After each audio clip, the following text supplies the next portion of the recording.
Thank you so much, Sarah. This is Sarah. I am also Sarah Wee. I use she, her pronouns, and I'm thrilled, absolutely thrilled to see everyone today. Thank you for joining us. Thrilled to have this webinar and to hear from and think with all of you. I have the great privilege of kind of framing the webinar and introducing our faculty today, Katie von der Linde. So we will get right to it so we can get right in it. First, just for those of you who may be new to CSAJ, and just for a refresher, the Center for Survivor Agency and Justice, we're a national organization whose mission, or vision rather, is a world where all people have equal access to physical safety, economic security, and human dignity.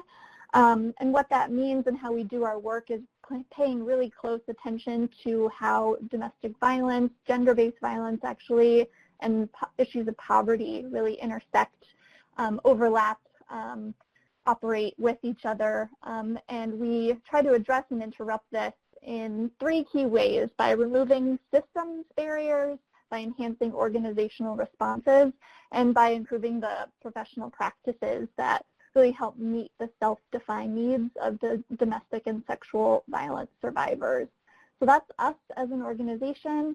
I'm the Director of Research and Programs. I am familiar with a lot of you. Many of you I recognize if in name and otherwise. I would love for you all to start introducing yourselves in the chat so we know a little bit more about you, name, organization, where you're coming from. I know many of you shared a lot of juicy details in the registration about things that you're seeing, what you're grappling with right now, exciting things that you're doing right now. So feel free to bring any of that into this space, and we encourage you to ask questions of each other, of Katie, throughout the whole presentation today. Excited to meet you, so chat away.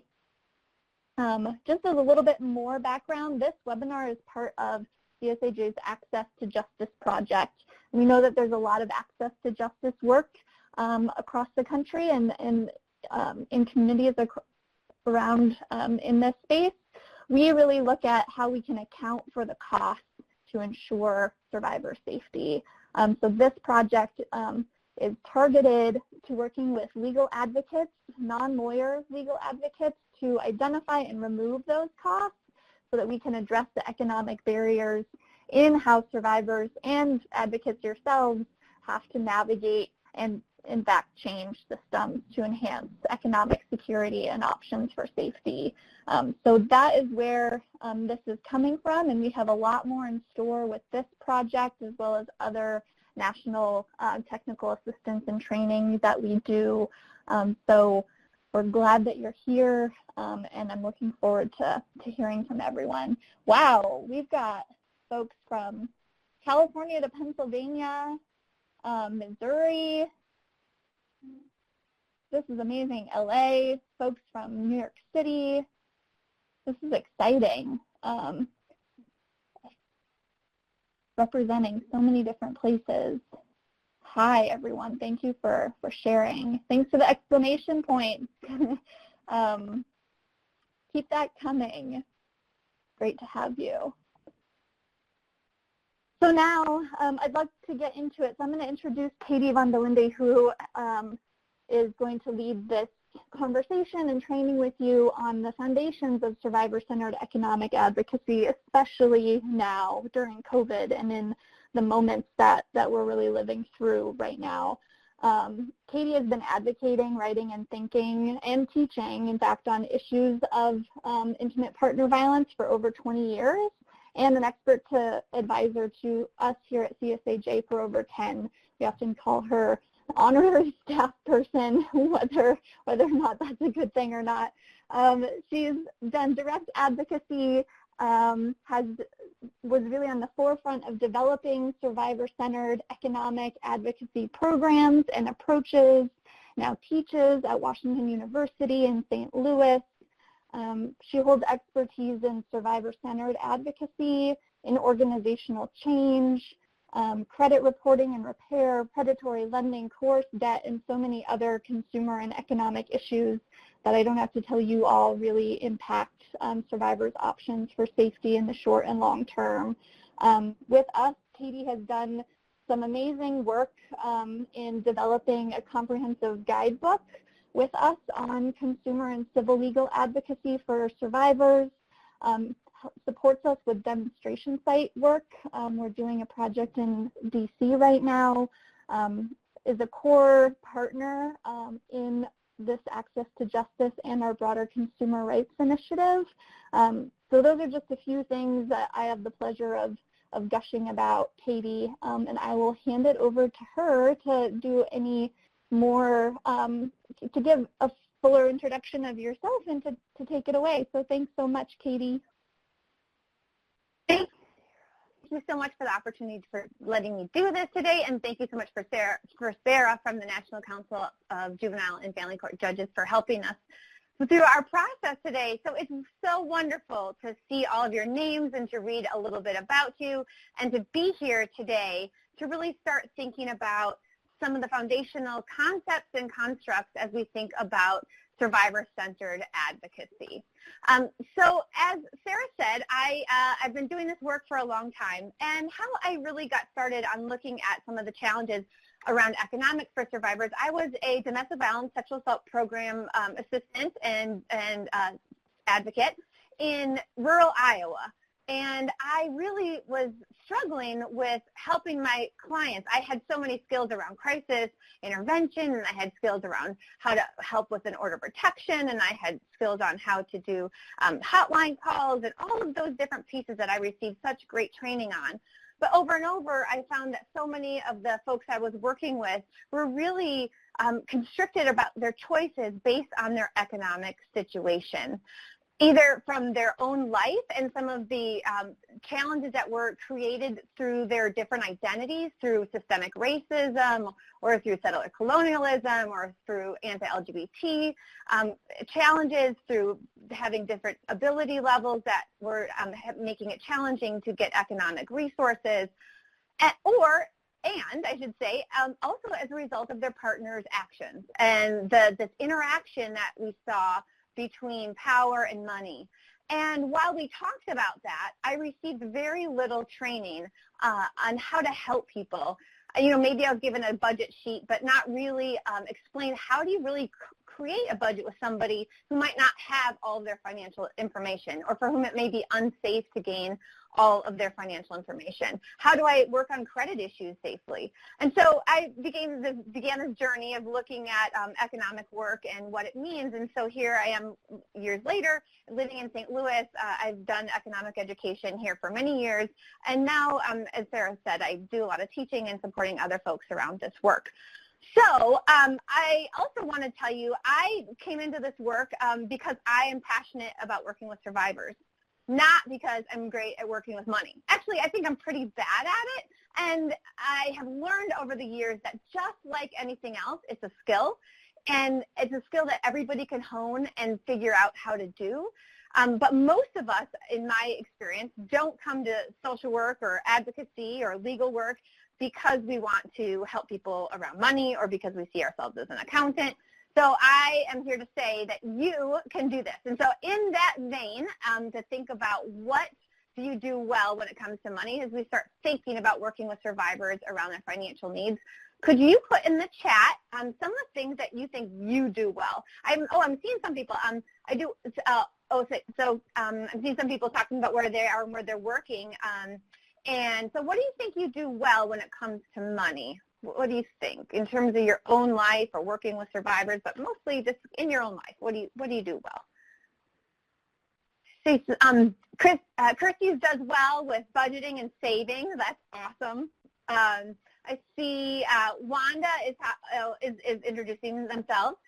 Jamie said the background is in banking and business. Awesome, Jamie. So hopefully you can help us talk through this today. Elizabeth is talking about being very careful with credit. Tammy is talking about staying within their budget. Martha is talking about spending only when it's needed. Anna was talking about building credit and savings. So people do well with credit cards, paying off statements, avoiding interest, paying bills on time, using a budget. So you can see all these amazing things that people are doing. Oh, Josie's talking about not carrying credit card debt and don't pay interest. Some of you may be being a little more shy about what you do well with coming about with money. Some people are really great at spending their money. And actually that is a good thing, because other people may feel really stuck and not being able to spend their money and do that work well. So I think what we want to do today is build on the strengths that you have, build on the strengths that survivors have as we continue to talk and think about this issue. So just thinking about this work, what do we need to have a successful webinar? I know it's really hard on a Monday afternoon to direct your attention in one place, and especially as we're good advocates, we're oftentimes very good at multitasking.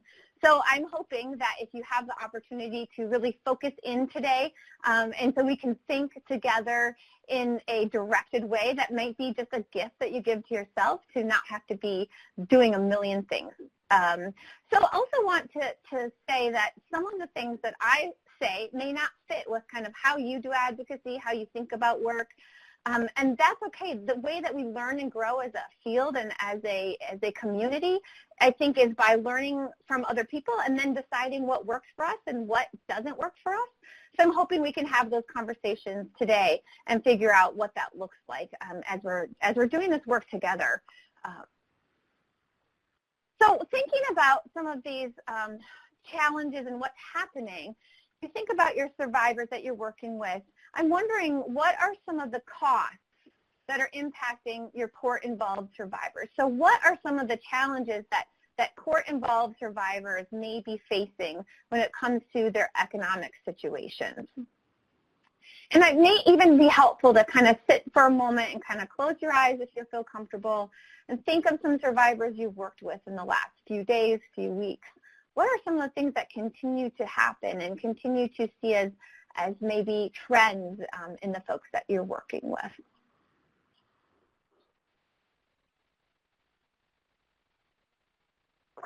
Another thing you might want to consider too is, have you noticed differences and changes based on COVID and the situation that we're now dealing with in the United States? So Deborah talked about loss of child support.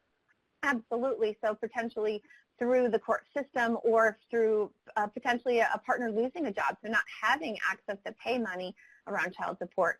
Josie's talking about repeated transportation costs. So abusive partners not showing up and making them go back and forth, missing work. Absolutely. So we see those costs that add up, whether it be from childcare or transportation, even having different clothing to wear.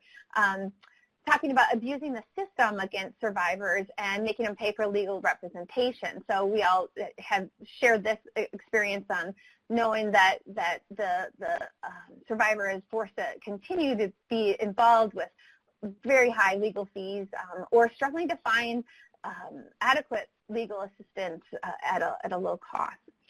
So Wanda is talking about not enough food since children may be home more. Absolutely. So we see that kids are in the home eating up different foods, and even though some systems may have drop-in sites or ability to pick up lunches or food, we know that that's generally not enough, and for so many of our survivors, it may not be safe for them to be going to those drop-off area.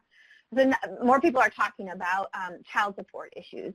So we know that the survivors we're working with are really struggling and in a difficult situation when it comes to dealing with their financial situation.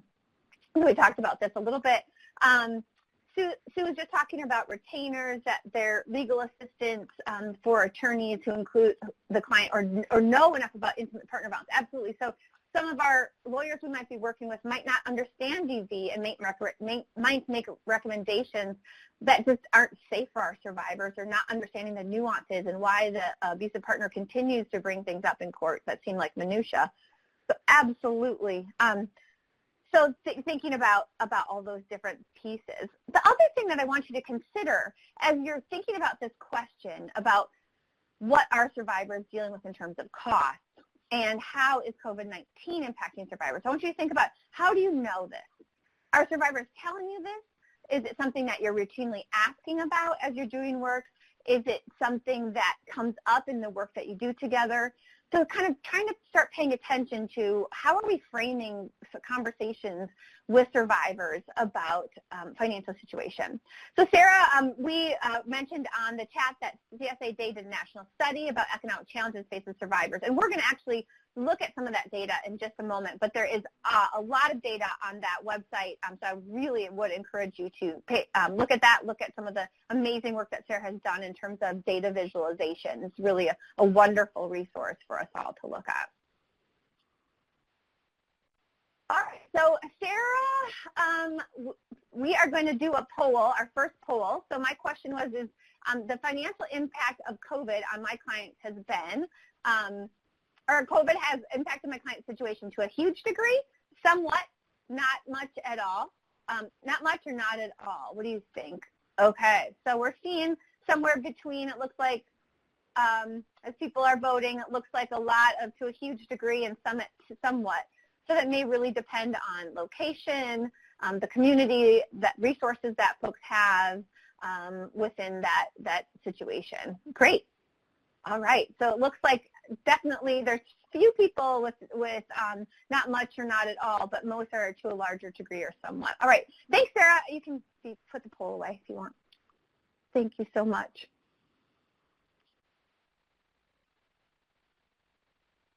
So this comes from exactly what I was just saying, that Sarah, we, and CSAJ has been working on research, excuse me, asking participants,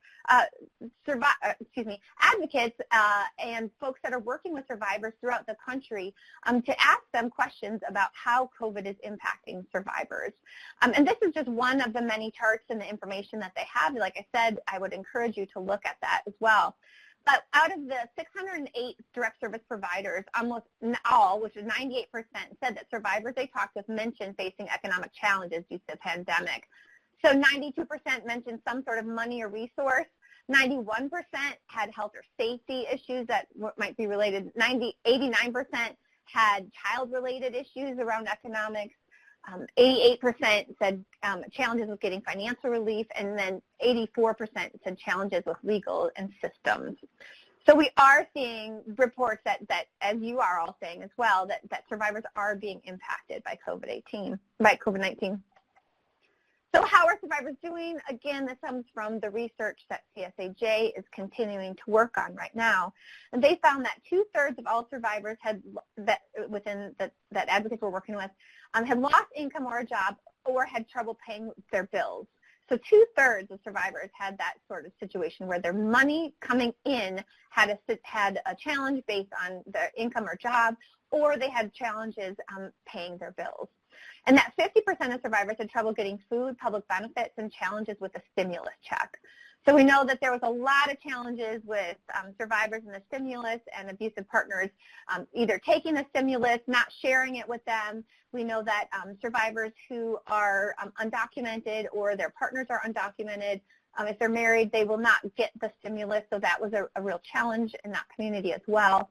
And 1/3 of the survivors mentioned that the survivors had legal, child, and health-related challenges. So just again, as you all know, that COVID-19 is differentially impacting survivors around financial concerns, and this was even more so as they found out for folks with different identities that were experiencing marginalization. So for in terms of looking at culturally organizations that serve cultural participants, there was a greater number of financial needs. So LGBTQ+, different survivors from different identity groups. The study also found that the direct services from all organizations said survivors are having trouble accessing court.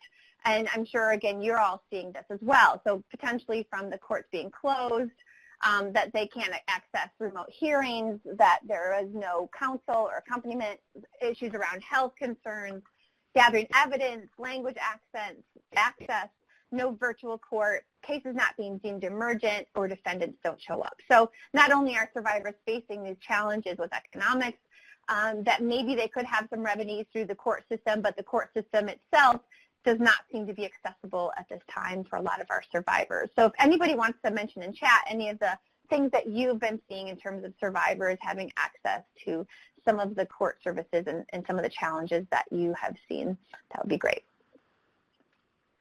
So I'm not going to spend a lot of time on this because I think a lot of you have experienced this and could teach this as well. But there's a wonderful visual that Sarah Schoner and Erica Sussman from CSAJ created several years ago that looks at the fact that one of the reasons we have to keep paying attention to the economic side of what's happening for survivors is because it has not only impacts during the relationship while the person is with their abusive partner, also while they're leaving the relationship, which is we've paid a lot of attention to that as well. We've also paid a lot of attention to short-term impacts, but we also know, and research is continuing to support this, that there's a lifetime of financial impacts. So not only is the job loss, the credit damage, the threat, the debt, the theft of the debt, the relocation costs, the wages impact, that's not only in the short term, but in this lifetime that we see that survivors that are struggling with mental health impacts have a more difficult time increasing income, decreasing expenses. We see really the slowed ability to have professional development because of either time out of the workplace or because of other health or mental health challenges. And then, of course, part of this is also increased vulnerability to future abuse. And we know that folks, when they are at a financial point of challenge, that they are more likely to be in a relationship where there may be abuse because there are less choices for them. So in terms of folks getting resources and getting economically secure, we see a direct relationship with long-term safety. So what are we talking about today? Today we're talking about survivor-centered economic advocacy. And what we're talking about is really this idea of a multi-level approach to consumer advocacy for survivors. So we're going to talk today about a lot of individual advocacy, which is really going to be looking at trying how to address the broad range of risks that impact survivors. And the mentality, the framework that we come from to do this work is that there's no safety without economic justice, and that the work we have to do in terms of safety planning has to always be wrapped up in economics and what the economic situation is for the survivor.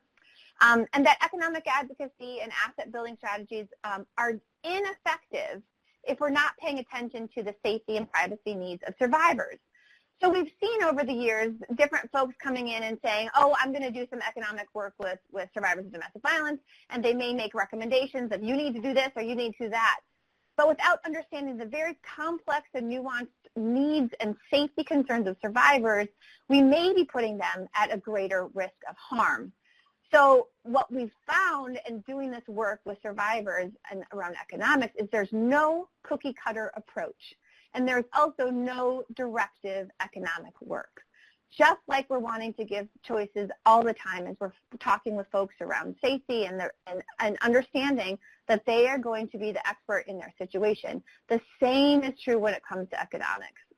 That from the outside, I may have a very strong opinion about what I think is the best strategy when it comes to money, but that I may not understand the nuances, the concerns, the challenges that may come from the survivor's experience with violence or the survivor's experience in their own life from their community or from the values that they have. So that where I have to come from is understanding, listening, supporting, helping to talk through options, and then helping the survivor as they make the decision that they're going to make. So the other piece of survivor-centered economic advocacy is this idea of organization and community reform. So that doing this work, we might be doing individual work and we might help survivors, but that really without a better and stronger partnership with community organizations between intimate partner violence, anti-poverty, racial equity, all sorts of groups, we have to be working together to attend to the ways that physical and economic risks face survivors and they fundamentally shape their opportunities for securing safety. So we need to think about who are our partners. Who can I call on if a survivor has a specific economic need? Where are we working in tandem to work on anti-poverty work and work around survivors? And then the overlaying that, of course, is the systems change, that we have to be working on local and federal efforts to remove institutional barriers, to identify and implement laws and policies, and to conduct impact litigation, lawsuits to address systemic inequalities. And I think, as we continue to look at what actually creates safety for survivors and makes their lives safer, it is these systems that create a lot of unsafety. A lot of us that work in systems that we know put survivors at risk for greater harm. And that through systemic work and policy work, that's really how we are going to be able to make a difference for survivors. What I oftentimes say is that survivors are never going to budget their way out of poverty. And so we may be have the ability to work with survivors in many different ways, but without having the context and helping to create a new system and strategize around that, there is not going to be an ability to create a larger, safer system for survivors. Any questions so far? So we are going to get into it a little bit. So I'm going to read a case study scenario with a survivor, and the survivor's name is Nina. So I'm going to read, and if you could just think about Nina's situation as you're hearing me read, and think about what if you were meeting with Nina, what would be some of the things you'd want to be considering? What further questions might you have for Nina? What are you wondering? What are you worried about? Okay, so Nina is a 35-year-old woman who is the mother of a 10-year-old, Alex, and 8-year-old twins. Nina identifies as Latina, and her family has lived in New Mexico for several generations.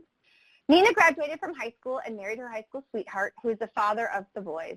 They grew in different ways and parted amicably 5 years ago. 3 years ago, Nina met Hector at church. She was tired of being alone, and she and Hector had a lot in common. 2 years ago, Nina and the boys moved into Hector's home, but Nina and Hector are not married.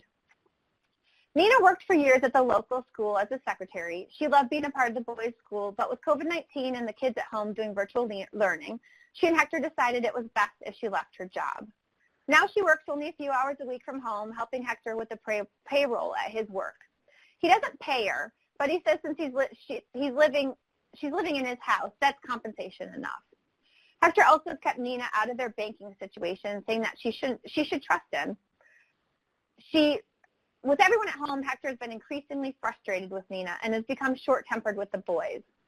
Sam, one of the twins, has severe learning challenges, and Hector calls him stupid and humiliates him in front of the other boys for not being able to read. When Hector gets frustrated, he shuts off the Wi-Fi so that the boys can't log on to school. Hector yells and pushes Nina when he's upset and prevented her from leaving the room during an argument. Nina is worried because she owns her car, but her car isn't working anymore, and Hector refuses to fix it. She also wonders if Hector's actually paying the bills. Nina has student loans, and she's worried about paying, and she saw an electric bill with her name on it and a large amount that was unpaid. But when she asked Hector about it, he told her to stop worrying. In desperation, she recently tried to apply for a credit card, but was denied and doesn't understand why. Because before her relationship with Hector, she had very good credit. She also isn't sure if she received the CARES money, and Hector won't tell her. Nina has reached out to you to see what she can do next. All right, so anything that you notice or have questions about as you are thinking about Nina's situation?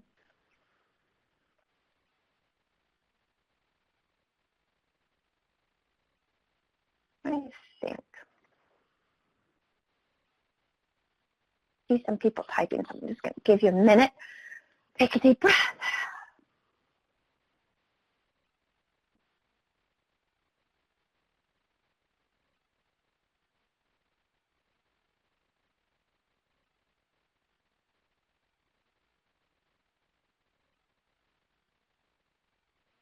All right, so what do you notice? What would you want to know? If you were talking with Nina, what more information might you have? What did you notice as you were hearing the story?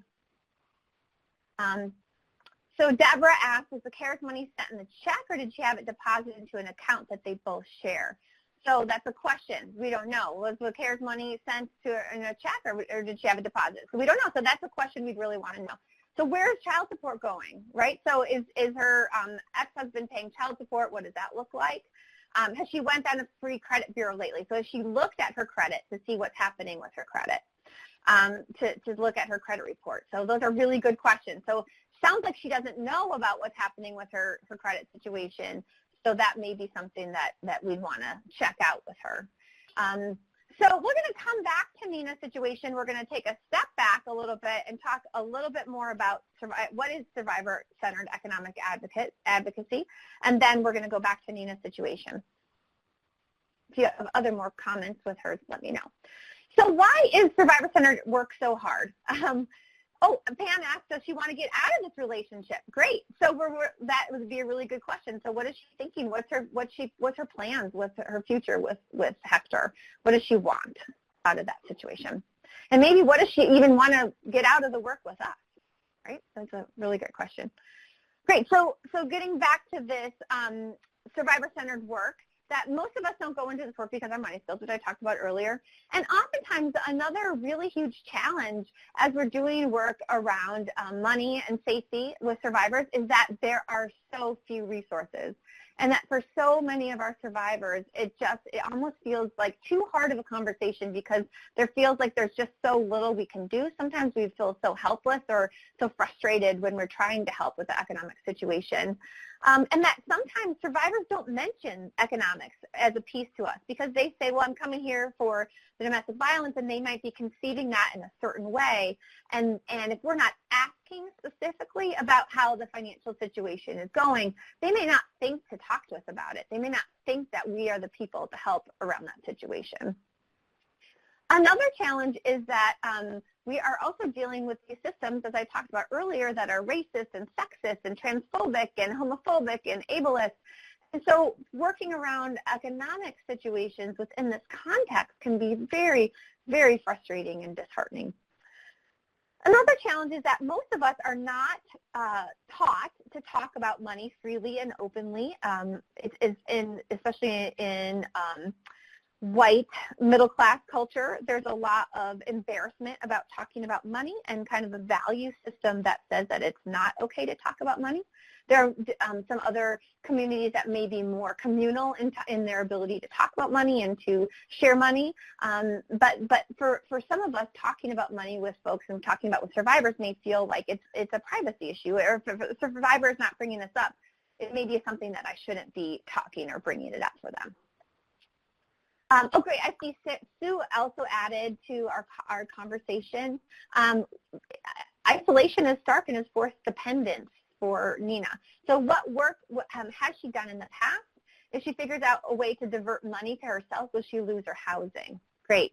So trying to figure out what impact will that have if she's trying to do that work. Absolutely. Fantastic. All right. So I've got the next poll, Sarah. So my next poll is kind of wondering, how confident are you with your economic skills? You at the point where you would say, I've got this, confident but still learning, I'm a beginner, or what economic skills?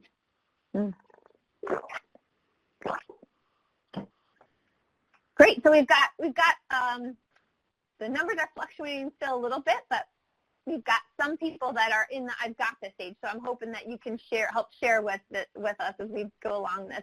And a lot of you are rating yourself as confident but still learning. That's amazing. I think it's really cool that we've got so many people in that category. And it's so amazing that we have people that are beginners, because this is really where it was that I started this work, and that through curiosity and through working with survivors and asking questions and being willing to put myself out there and learn new things, that's where we get to grow. And for the one of you that said, what economic skills, awesome. I'm so glad you're here, and we are going to be working together and thinking about this work together. Awesome. Okay, Sarah, I think that's good for the poll.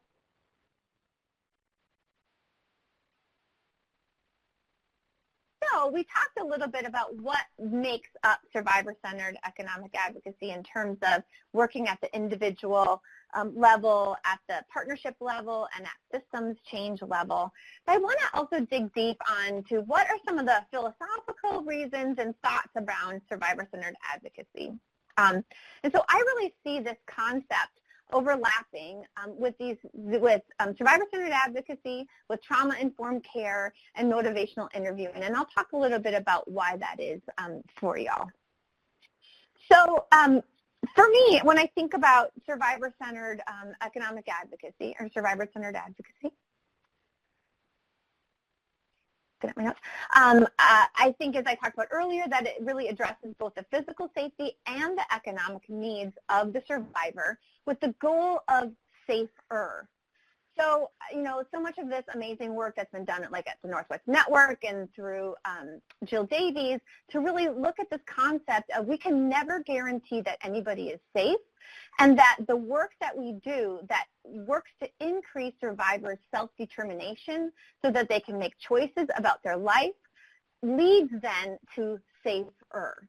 And by taking away choices and kind of making somebody or kind of directing somebody to a choice, that we are really taking away that ability to self-determine, and that we know that survivors, one of the big reasons that one of the big things that they have experienced in their partnership is this objectification of taking away ability to make choice and to self-determine, and that through doing economic work with survivors in a survivor-centered frame, we're not taking over, we're not telling a survivor what to do, but we're expanding education, opportunities, understanding, so that a survivor can put that information within the context of their own lives.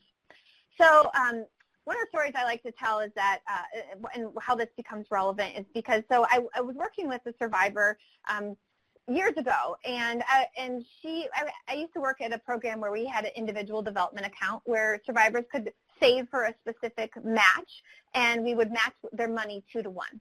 So I had a survivor that really, really, really wanted to buy a house, and she was actually at that time with her abusive partner, and she was saving in our IDA program. And she wanted to go directly from our IDA program to a home that she purchased on her own.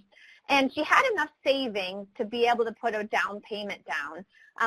But even though we had been working on her credit for a number of years, her credit was still pretty challenged because she hadn't been able to build up credit through different strategies. She just didn't have enough money. She had enough money to save, but really not a lot to be putting towards her debt.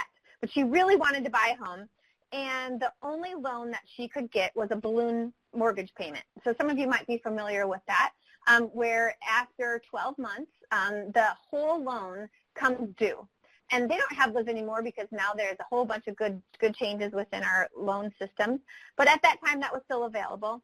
And so the whole idea of this type of loan is that after that year that you've built your credit, and that then you can reapply and try to get a new loan and then go on your merry way. So we talked about the pros and cons of getting this type of loan, and I had some quite severe reservations that I did not, I talked to her about the pros and cons, but I did not tell her, no, you shouldn't do this, it's a bad idea. And I supported her, and I said, you know what, look, this looks like something you really want to try. I'm going to be here with you throughout this process. No matter what happens, we'll keep working together. And sure enough, after a year, she had lived in that home for a year, and it was time to have that balloon payment come up, and she tried to apply for new money to get a different loan, and she was denied. So she ended up being foreclosed on within the house, and she ended up getting an apartment.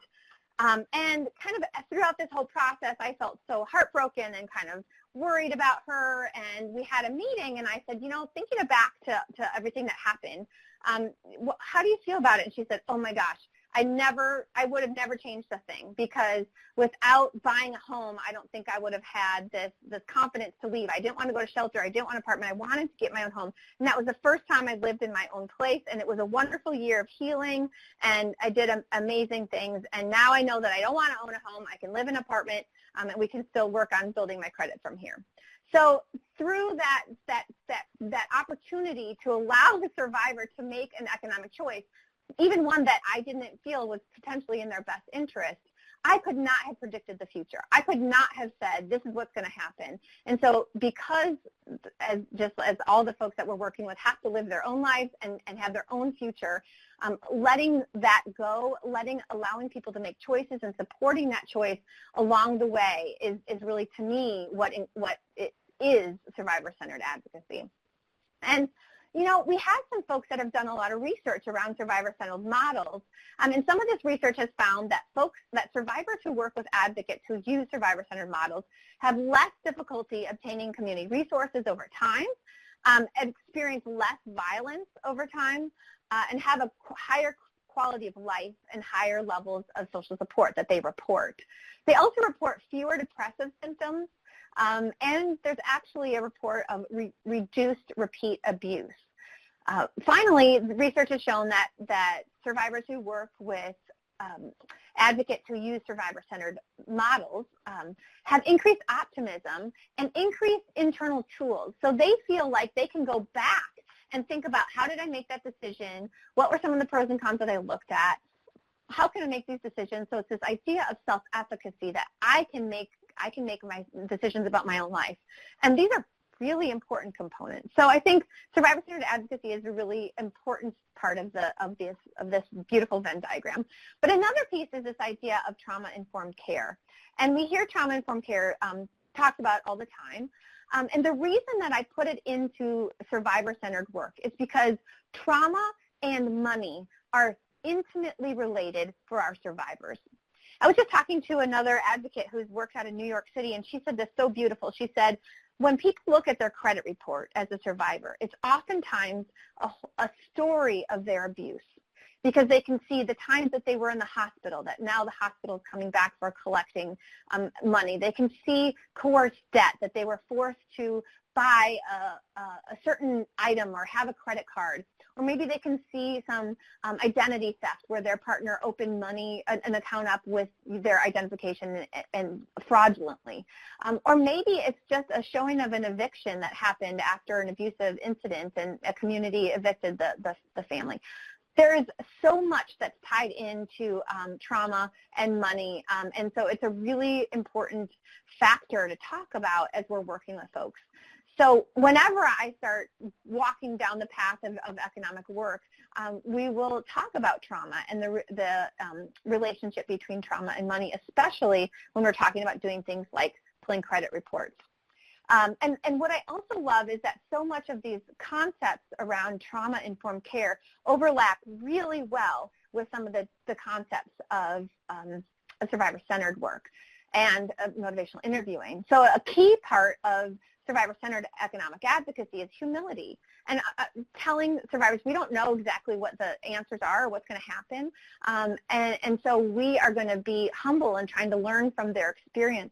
It's also honesty, kind of telling survivors about when we know something for sure and when we're just kind of having ideas or thinking about things together.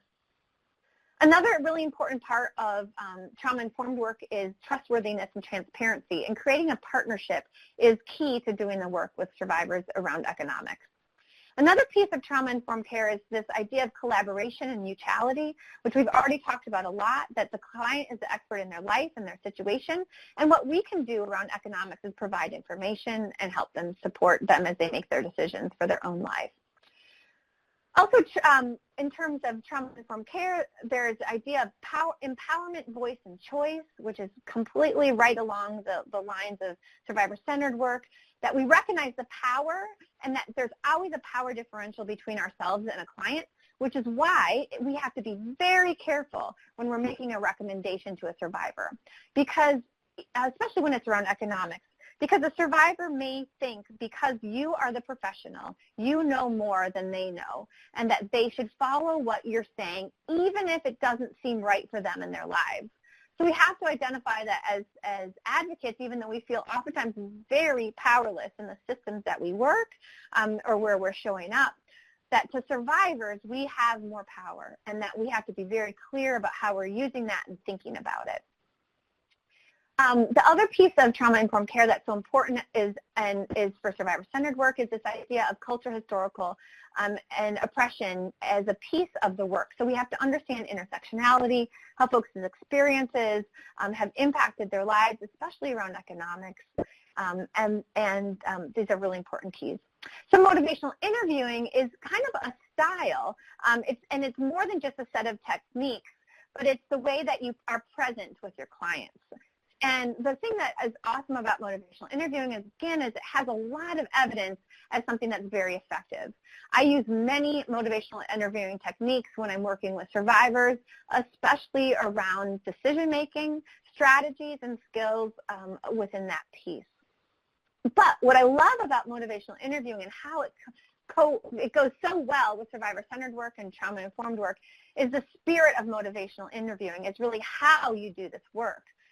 And so how is the spirit of motivational interviewing? And again, it's this idea of collaboration, not confrontation, focusing on evoking what a survivor wants in terms of their change in their lives and how they can get to those things, respecting autonomy of the client and the belief in the client's ability to decide how to best choose their life and allowing them to make that decision. So that was a lot to say about kind of the framework and the underlying foundational concepts that I really think about a lot as I'm working with survivors around economic work. So I'm going to skip over that. I think I said that much. So this is kind of looking at this idea of directive advocacy, which is kind of giving people advice or talking about what you should do. And I think that especially around money, it's hard to take a step back. And oftentimes when we're telling somebody, well, we probably should pull your credit report and you need to work on building your credit in this and such an area. Why we're doing it is because we care about the people working with. We want them to live their best lives. We want their safety in a broad sense, including financial. And we also want people to make sound financial decisions. My experience is also we maybe have worked with 4 other people that have gone through the same challenge, and we want to help this 5th person avoid the pitfalls that the survivors before them had fallen into. But the problem is that just because a person that we worked with in the past had a challenge, it doesn't mean that this next survivor is going to have that same challenge. So instead of directive and telling what people they should do around money or other things, that we should take a step back. So really the impact of being directive makes sometimes survivors feel judged or embarrassed. They may try to make different decisions but keep things to themselves. So when a survivor does something that maybe they think that we are not wanting them to do, sometimes they won't tell us about that. And that makes it very hard for us to safety plan. So this is another story I tell a lot. I was an advocate. I was a program director at the time, and I was working with an advocate who had been working with a survivor who paid off her payday loans. She'd been struggling with these payday loans for years, and they had worked really hard together to try to figure out what to do with these payday loans. And so when the survivor paid off their payday loans, it was a time that we were all in the office and kind of went up and down the kind of aisles of our offices at work, and we're cheering and kind of saying, woo, you did it, that's amazing. And the survivor was so proud and felt so good about the situation. However, about 3 or 4 months later, for the first time in a really long time, the survivor didn't show up for her meeting with the advocate that I was working with. And she said, I just don't know. I haven't heard from her. I don't know what's going on.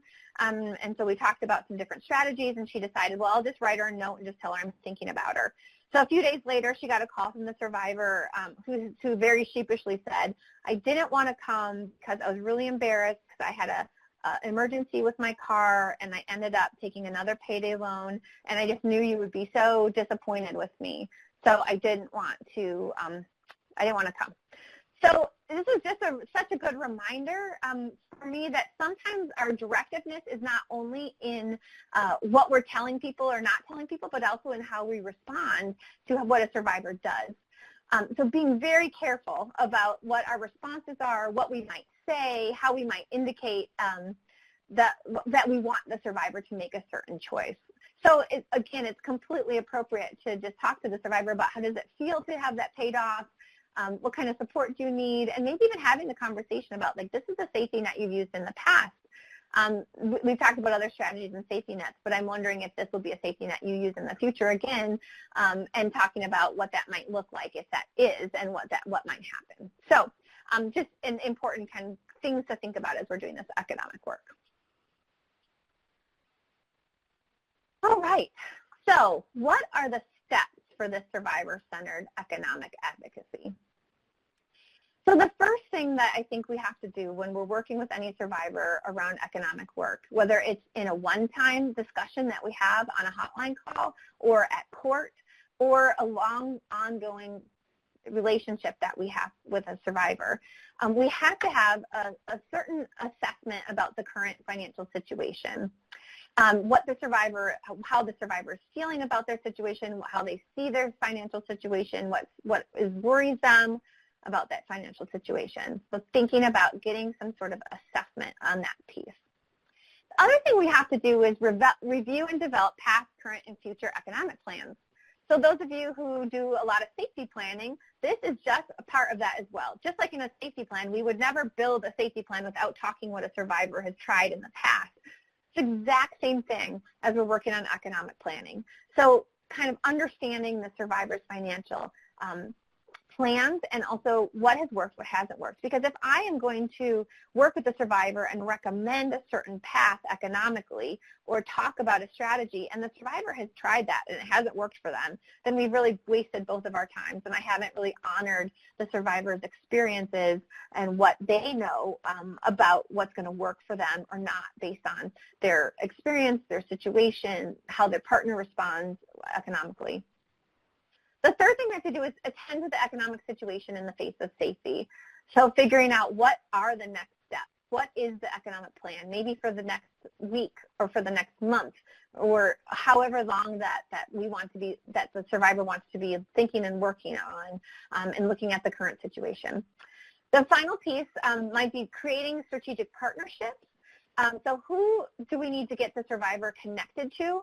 And I want you to remember that as often as advocates or people working in the field, we think of partnerships always as being with other organizations, and understanding that a lot of times survivors have allies or people in their own lives that we might be helping them figure out how they can work more closely with somebody else in their life. So it does not have to be another organization, although that may be a great thing if that is appropriate for the client. Okay, so my next question for you all, since I've been talking a lot, is what is your favorite question? What do you ask that you like to ask to learn more about a survivor's financial situation? Anyone can share in the chat if you would like. Love to hear it from y'all. What do you think? What are your financial goals? Great. So I'm asking just a simple question. What are some of the things that you want for your life in your finances? Awesome. See, a few other people are typing. We'll give them a minute. If you don't feel like sharing in chat, you could just also just think to yourself or write it down. What are some of the things that you've asked people around their economic situation?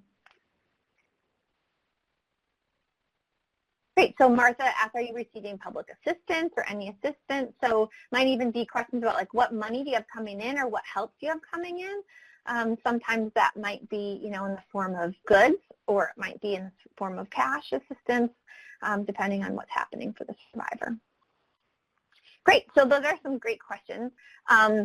One of the things that I've been working on the last several years is thinking about how do we have these economic conversations with survivors? How do we start them, which is kind of the first phase of the information gathering? How do we assess what's happening for the client economically? And then how do we target our economic advocacy based on some of those economic needs and questions?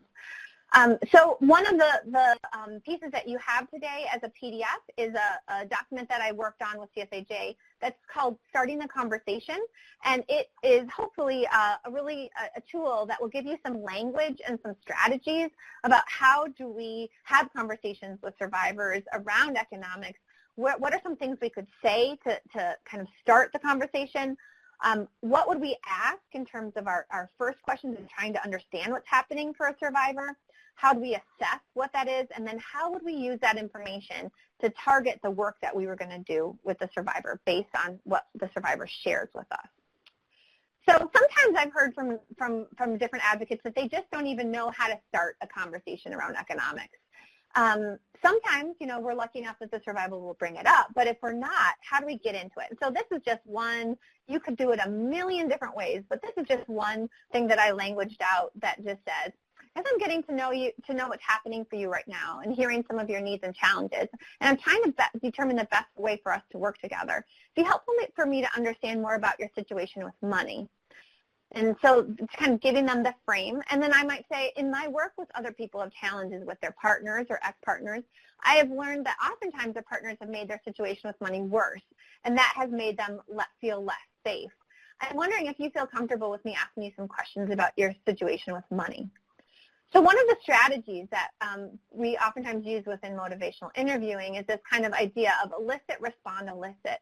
So in this way, even by asking this question to the survivor, do you feel comfortable with me asking some questions, I'm giving the survivor some more of their own ability to make a decision about it. No, I don't want to talk to you about money. Or yes, I do. You can ask me some questions. Sure, that's fine. I also let people know they don't ever have if there are questions that I'm asking that they don't want to answer, you do not have to respond to it.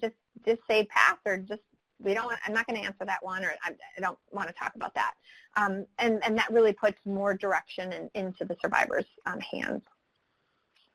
So thinking about this first phase of information gathering, and a lot of these questions are on that document, would be just some basic questions. And one of the ones that I like to ask a lot is, when you can't sleep, what are your 3 biggest worries about money right now?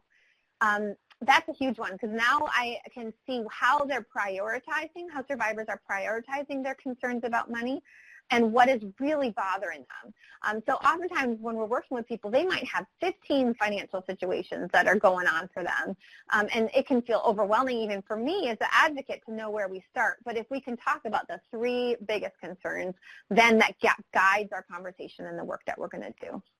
I always also ask the question, how is your situation with your partner how has the situation with your partner impacted your money?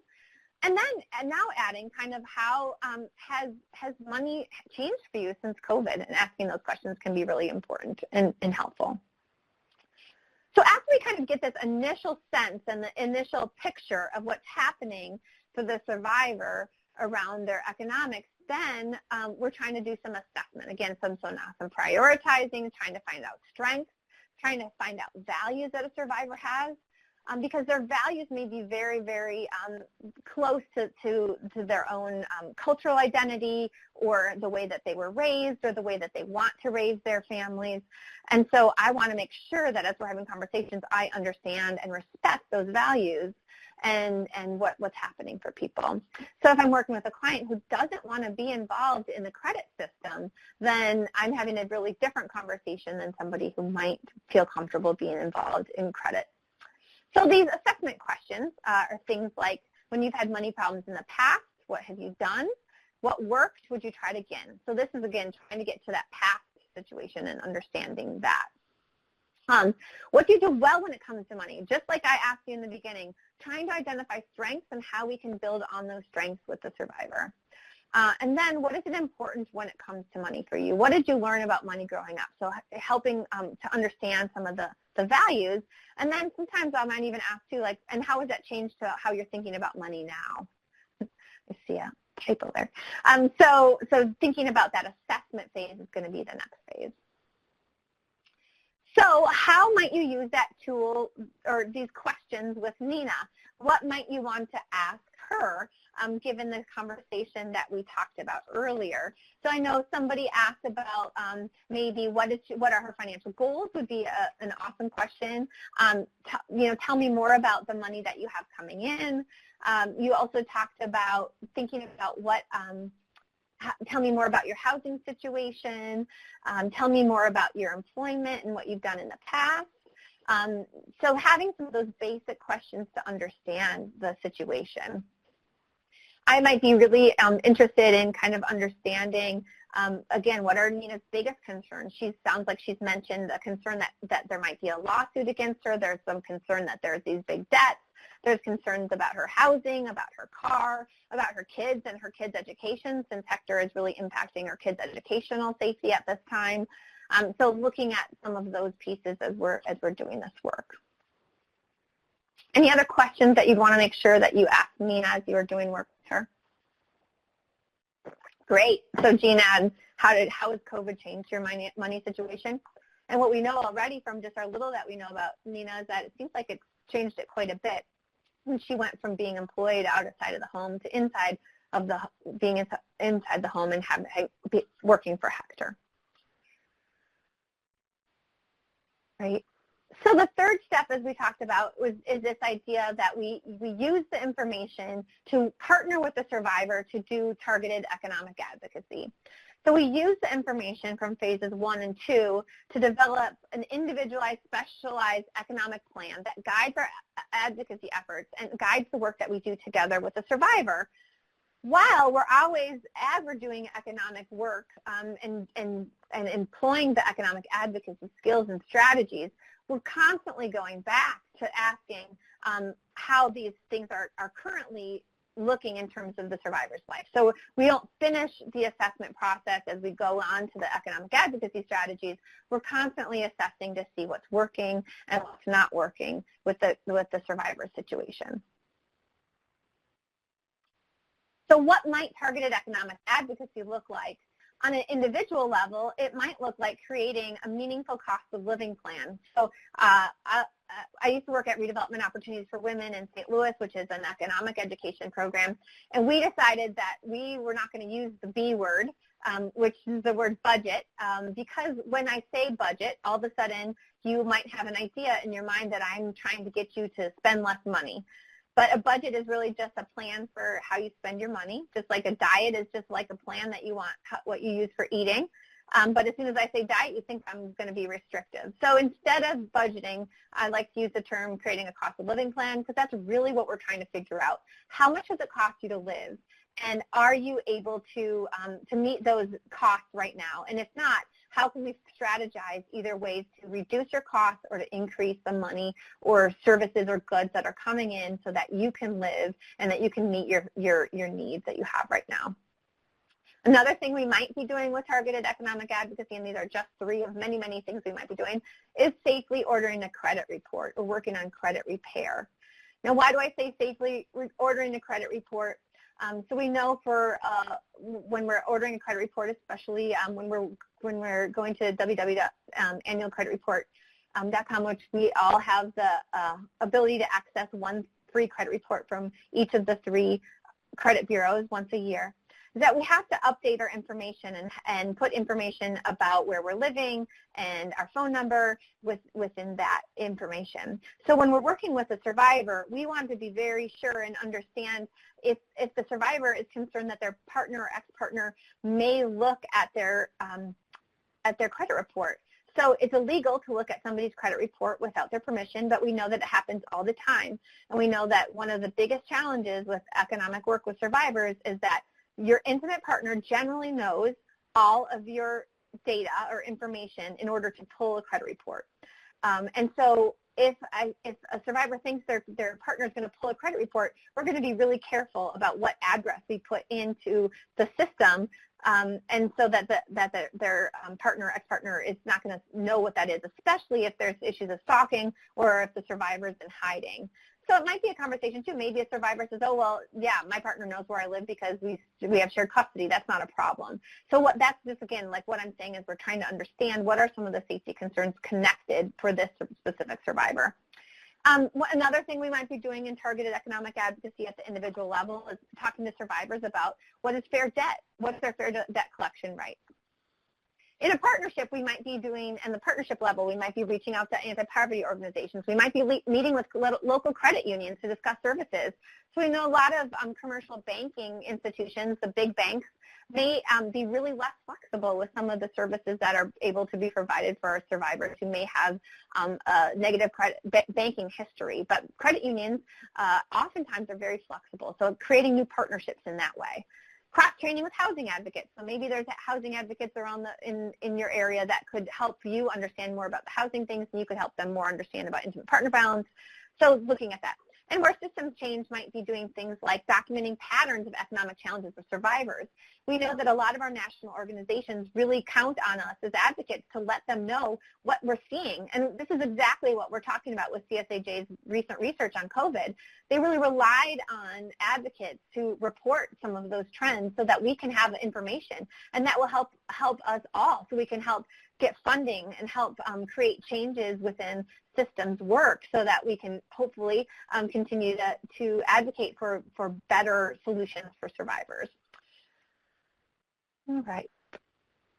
So with Nina, one of our next steps, if we were going to do, is to do something. Maybe we talked with her and Nina just said, well, for right now, I just need to figure out how to prioritize my spending.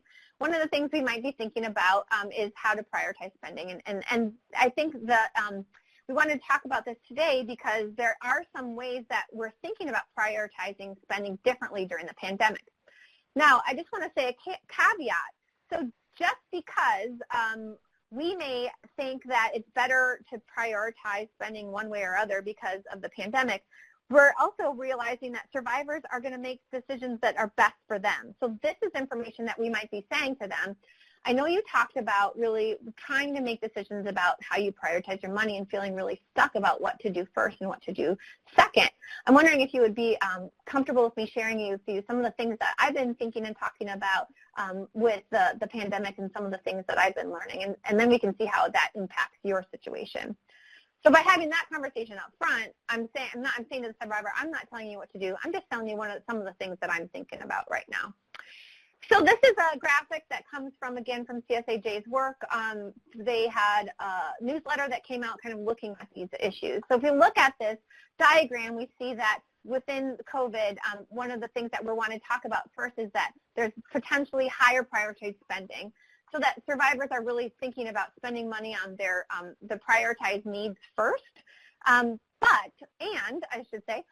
We are also looking at what's happening in your community in terms of some of the programs or policies. So right now, utilities might be a really key thing that people need to pay for because they have to have their kids online school. However, maybe in their community or in their area, there is some utility assistance or benefits that we can kind of look to and try to figure out some of the strategies around that as well.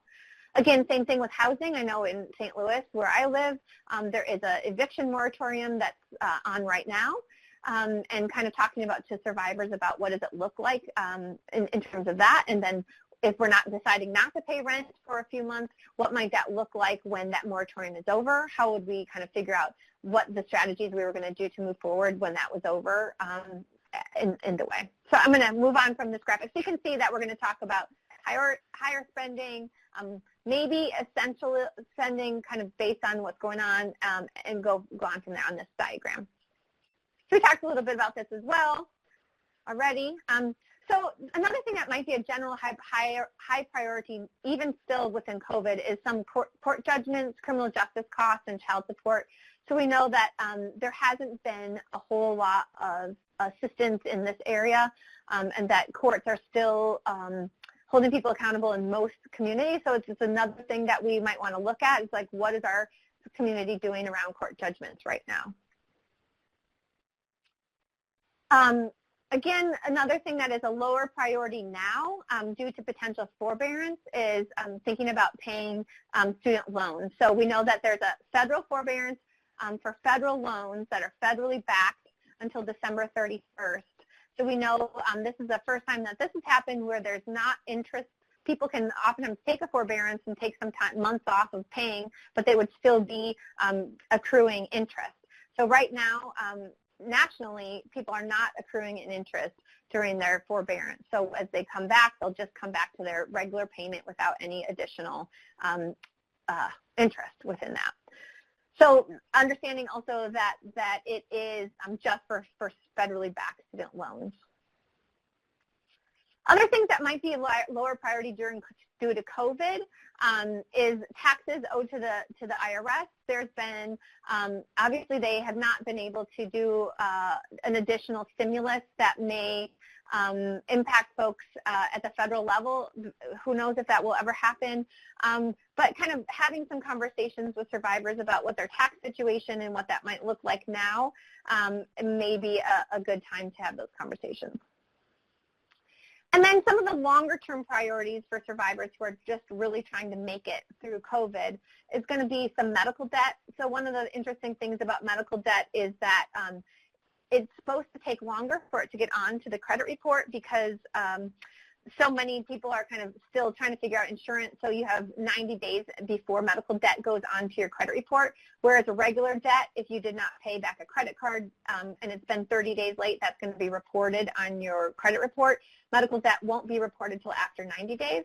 The other thing that's pretty cool about medical debt is after you pay it off, it's supposed to go off of your credit report right away. So it should not be continuing to show up on your credit report, unlike other debts. So it may be a lower priority. And there also may be programs to kind of help with medical debt that you might want to be thinking about and looking at. Another thing is credit card debt.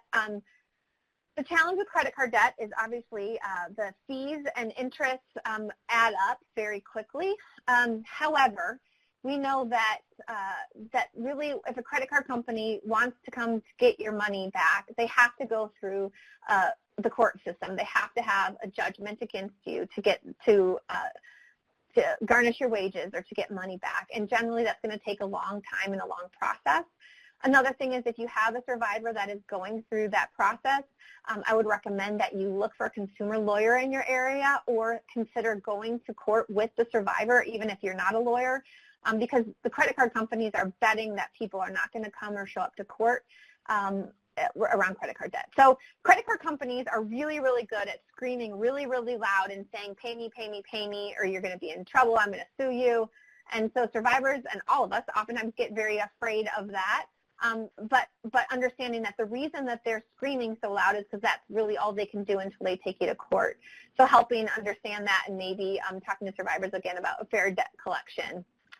So another longer-term priority may be, depending on the survivors' cultural identities and the way that they deal with money within their family and friends, is that debt owed to them may be a lower priority. However, for some families or communities who may be doing saving circles within their community, or for whom really because they've been traditionally locked out of banking systems, who may rely on one another for money, this actually may be a higher priority for that survivor. And again, that's where, as an advocate, we need to be thinking and talking about these, how folks are making decisions about their money and how their values impact those decisions. So I would not want to tell a survivor, don't prioritize that. You know, we'd want to be talking about where that might fall into their own priority based on their situation, what's happening for them.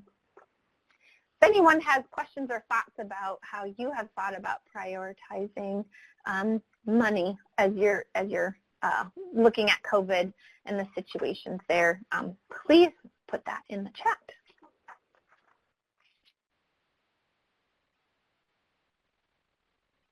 Okay, so we're coming back to Nina. So we can kind of think about with Nina what her situation is, and we'll just pretend that we have done a really good assessment with her. We've asked her a bunch of questions, and we've kind of thought about what we might do. So some of the things, these are just possible economic advocacy strategies that I want us to start thinking about if you're thinking about what can I do as an advocate if I was to help Nina.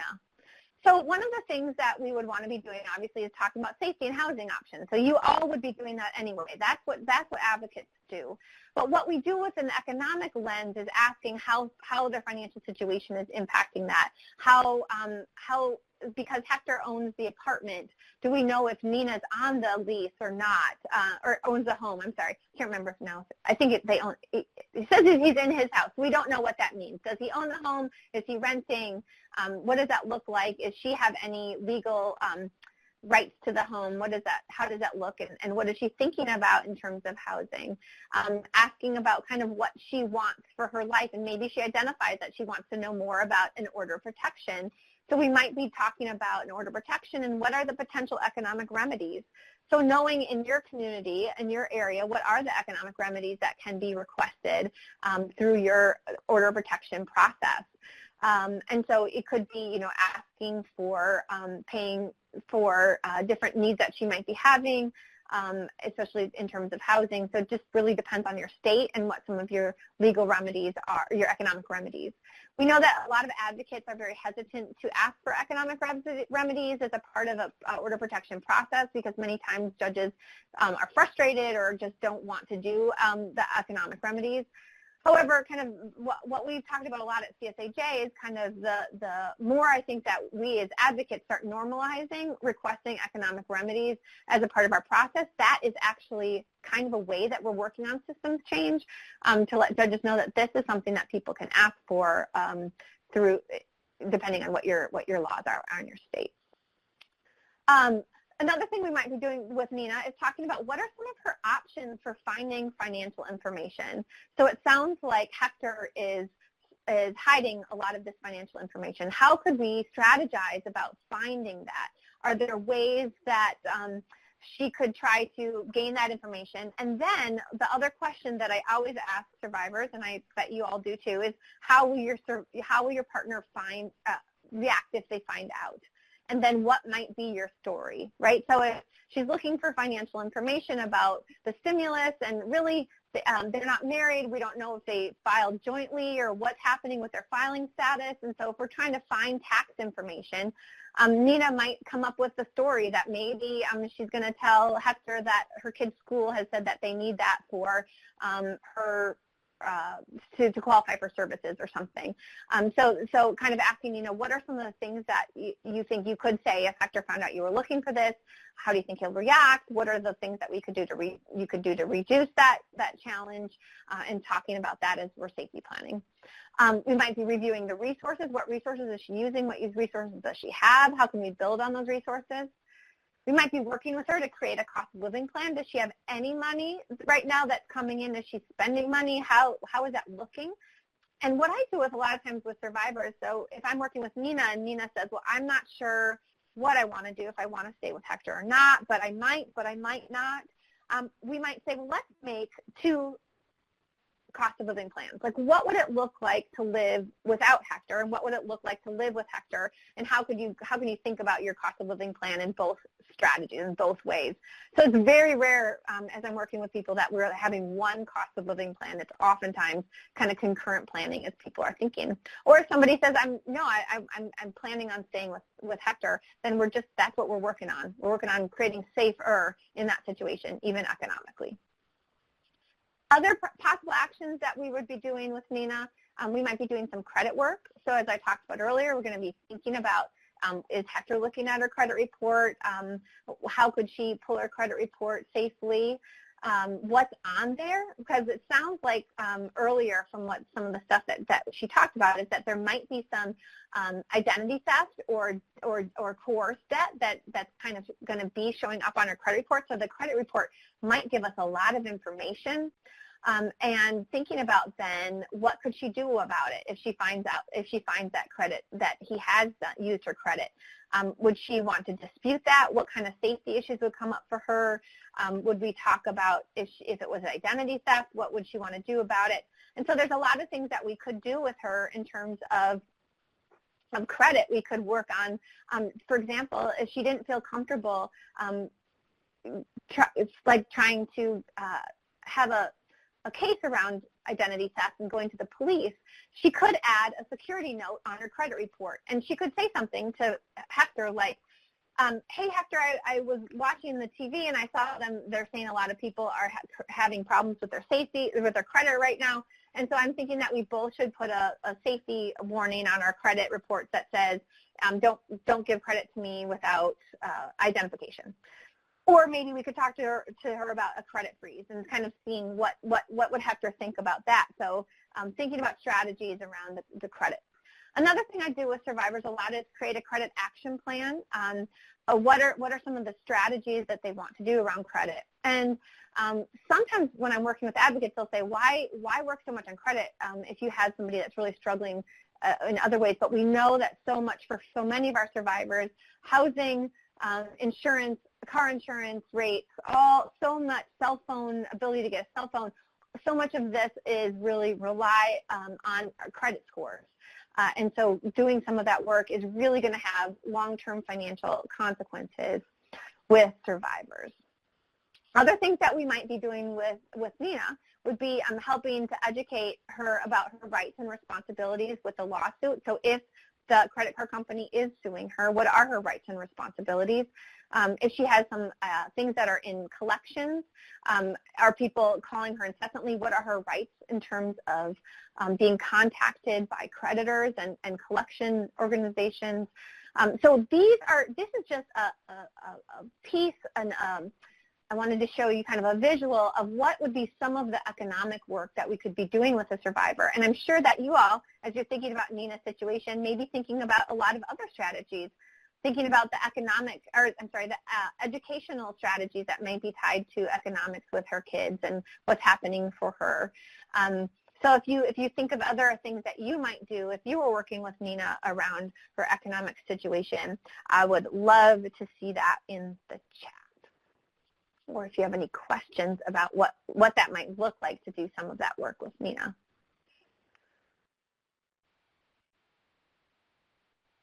So all this to say that working in terms of doing financial and survivor-centered economic advocacy in low-resource communities can be really, really challenging.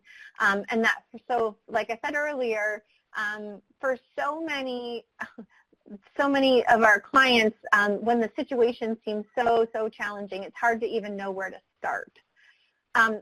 So what I think that's really important is we try to understand the broad risks. What are the big risks that the survivor is facing? And then we work to reduce a few specific risks. So, and I see that actually Sue and Martha are asking this. So for ways that you identify as beginners, how do you feel less overwhelmed when situations seem so dire? So I think that is such a really good point. And so some of that really is doing a lot of our own, what I would say would be like self-regulation in terms of like identifying like this is bringing up a lot of things for me and I feel like this situation is so hopeless for the survivor and I don't even know where to start. And identifying that that's a really overwhelming, helpless feeling.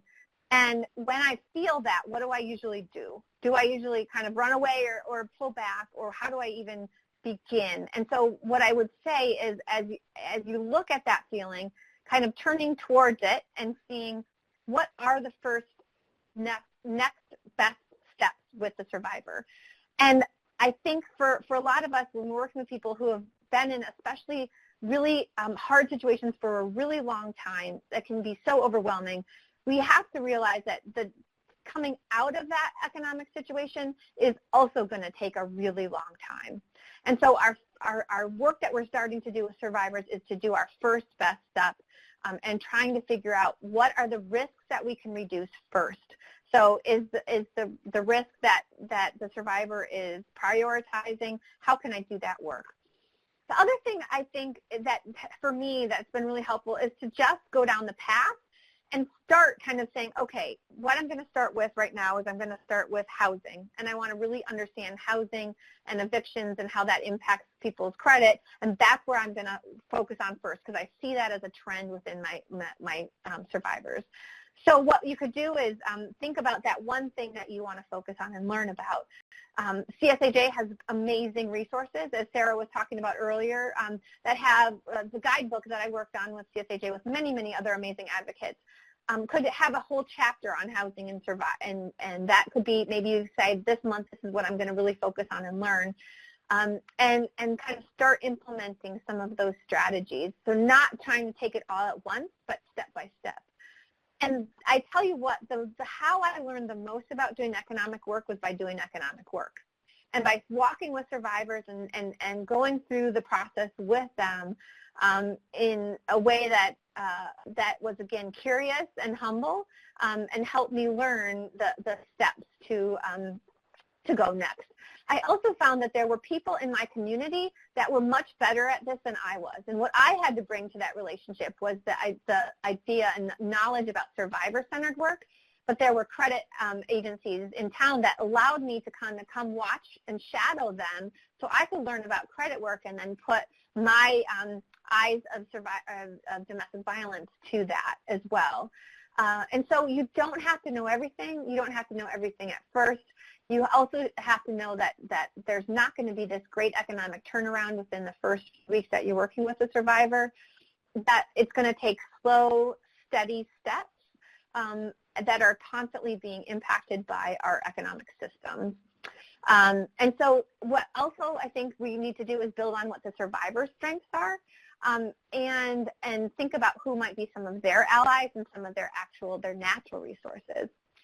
Recognizing, again, that I'm saying here that change might be slow, and that success can look like reducing risks or moving towards safer, so that this economic work we're doing may be reducing one risk, while there still may be other big risks that the survivor is dealing with that might take a while.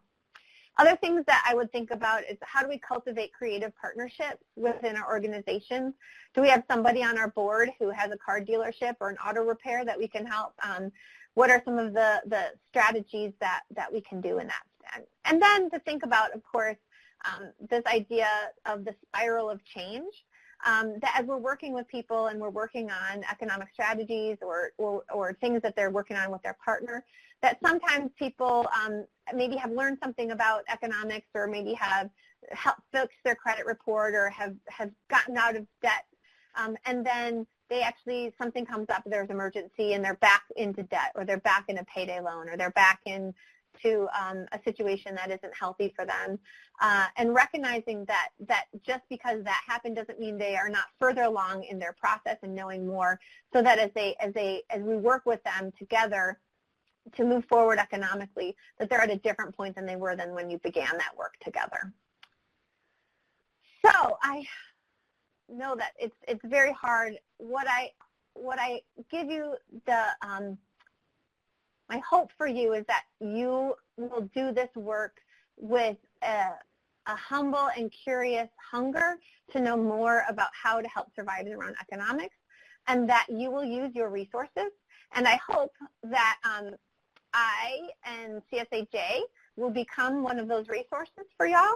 So you have my email up there. CSAJ has a ton of resources if you're looking at specific things like, how do I help people around coerced debt?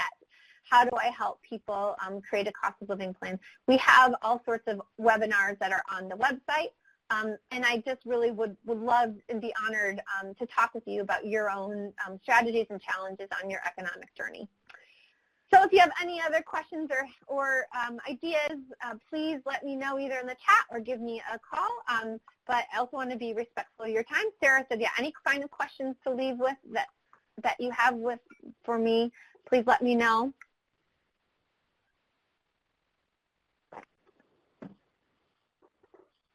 All right, so you're all being shy. I know you have a lot of questions, so feel free to email me with those. I'd love to talk more.